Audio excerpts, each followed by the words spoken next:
So my presentation will be just a continuation for Dr. Ahad's presentation. Can I have my presentation up, please? So it's about neurotrophic keratopathy, what's new. And as all of you know, neurotrophic keratopathy or like keratitis usually present with persistent epithelial defect. So when we talk about the cornea, we always have to remember that it is the most sensitive organ in the body, or tissue in the body. The cornea is not an organ. And that's, God gave us this for a reason, because that protection or that sensation is protective to the cornea.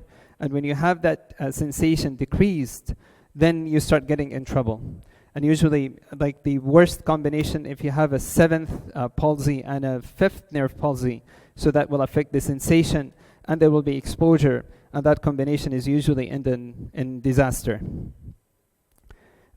So as I mentioned, so lack of injury awareness in these patients. So the problem is that they don't feel that they get injured, and then they don't feel the sequelae of that. So even if they get into ulcer, they don't feel it. So I want to share with you this case that I've seen early after I finished my fellowship. It was an 11 months old infant that had a corneal ulcer for 3 months before presenting to my hospital. Now, she failed multiple trials of different fortified antibiotics, cultures done, cultures repeated, antibiotics changed, and this is how she looked. And if you look at her left eye, you can see all the excoriation on the eyelid and eyelashes from different. She was using drops every 30 minutes for 3 months. And that, like when she came, it's not projecting very well, but like half of the AC is filled with pus. And the cornea was very thin, almost to the point that you feel that you're seeing the pupil at the center. That's not the pupil. The cornea is very thin. It's almost a dysmatose. And so when they called me in to examine the room, she was wrapped and she was crying, and I told the residents, just leave her. Just let mom hold her. And then I was just watching her. When the mom was carrying her, she was moving around in the clinic, not crying. She was happy. She was smiling, looking everywhere. Her other eye was fine. There's a bit of epithelial defect in the other eye. But that's just ring a bell in my head. I was like, if you see an adult patient with a corneal ulcer, they will be in pain. They will be closing their eyes. They will be in a lot of pain and photosensitive, but she is not. So immediately I just grabbed a piece of tissue, and I was, while the mom is carrying her, I touched her cornea, and there was zero sensation, nothing. Now she had complicated history. She was in the NICU after birth. She had what looked like a clubfoot, but it turned to be more than that. And these are the different causes for congenital corneal anesthesia. I sent the patient to the pediatric neurologist, and they did genetic testing, and she came positive for the Stuve-Weidman syndrome. And from this syndrome, like one of the presentations is dysautonomia, and they have absent corneal and patellar reflexes. So now there are other causes, of course, acquired corneal anesthesia, and we see that in adults, especially our neurosurgeons, our neurosurgical colleagues, they send us these patients. They say, we did perfect surgery. And then the patient comes in your clinic with a 7th, so the eye is wide open and there's no sensation. And I mean, the problem is that they don't acknowledge the eye, and usually these patients, unfortunately, they present late. We probably have to do our part in teaching our neurosurgeons or neurosurgical colleagues that whenever you're anticipating either a 7th or a 5th palsy, even if it's a temporary, I think it's very important to send the patient to ophthalmology immediately. Now, having a cotton tip or a tissue to check cornea sensation is an okay method, but it's not scientific. Now, there's the Cochet-Bonnet accessiometer, which is the ideal way of actually checking sensation, and you should check it in 4 different quadrants, and it gives you the measurements between 0 and 60, 60 being normal and 0 being absent.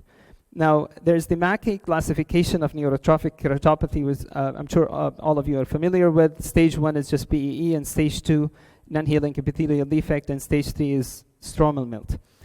So I will not be talking about, now these are different management for, like what Dr. Ahad says, you can start with preservative-free lubrication, autologous serum tears, you can give nerve growth factor like oxervate, insulin had shown very promising results, puncture plugs, BCL, but if all of that fails, then you have to revert to surgery.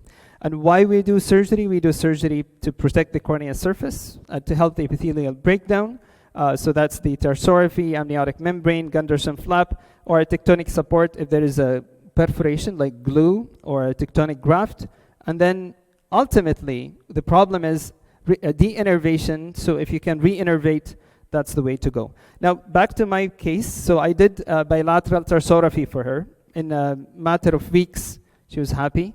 And the cornea cleared. I kept her on fortified antibiotics, but she did very well. Now, a few months later, she had another epithelial breakdown, and I had to take her back, and that's unfortunately was in her good eye, so I had to take her back to the OR, and I did the permanent tarsorrhaphy nasally, and I just left just a little bit, almost like a Boston type 2 K-Pro, just for her so she can see, and that's now 2 years later, it's holding.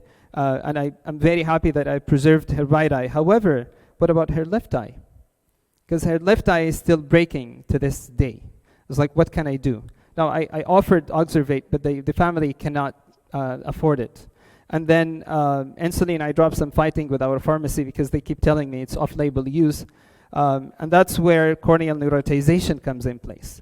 So it's a relatively new procedure. So it's a minimally invasive corneal neurotization where sural nerve graft is taken by plastic surgery from the foot or from the leg, and we connect a donor nerve to the eye. And that's have been, so this is photos of the sural nerve have been like harvested, and then the two subbrow incision is done on both sides, and the sural nerve graft pass. Can you please try to make the video work, please? Just click on it. So once you pass the nerve in between the over the nasal bridge, then it passed to the eye. This is my mentor at Sick Kids Hospital who invented the procedure. So here he's going through the using a right fascia needle, passing the subconjunctival space into the fornix, and trying to come out here through the subbrow incision. You have to be very careful not to injure the nerve while they're coming out. The nerve is then passed through the right needle, and then passed again into the eye. Following that is just another cut is usually made in the conj and tenons down to sclera. The nerve will pass under the subconjunctival space, and all the fascicles will be identified and then passed into the subconjunctival space. Following that is microcrescent knife is used just at the edge of the limbus to park these nerves. Now, so I want to just share lastly this case is a 3-year-old presented to me with recurrent corneal erosion. She was giving different diagnoses, PKC, HSV, and here, so she was autistic, so she was very difficult to be examined. However, just trying to caught her attention with the Baby Shark song behind me, the mom was holding the phone, and I'm with a, of course I can't use crochet bonnet here. She was very difficult, so I'm just using just the regular, the old man technique. So I'm just trying, and here, like she is blinking without me touching. She's very sensitive. But now you will see that I'm coming very close and I'm touching the cornea. Now here, in just in a second. She has no sensation whatsoever. Like I'm here, I'm touching, and she's not blinking. So I talked to them about all the different options, and the dad was like, just let's fix it. So with the help of the plastic surgery, they harvested the sural nerve. We pass it, the same technique as I showed, from 2 subciliary incision. All the fascicles were identified, and then passed through the cornea. This is how she looked immediate post-op. I usually like to close the eye with a tarsorrhaphy just to give it time to heal. And this is 6 months post-neurotization. So the photo up is before. That's what she used to get, the current corneal erosion. And now she's 6 months. She's doing very well. Family is very happy, and I'm happy as well. Thank you for your attention.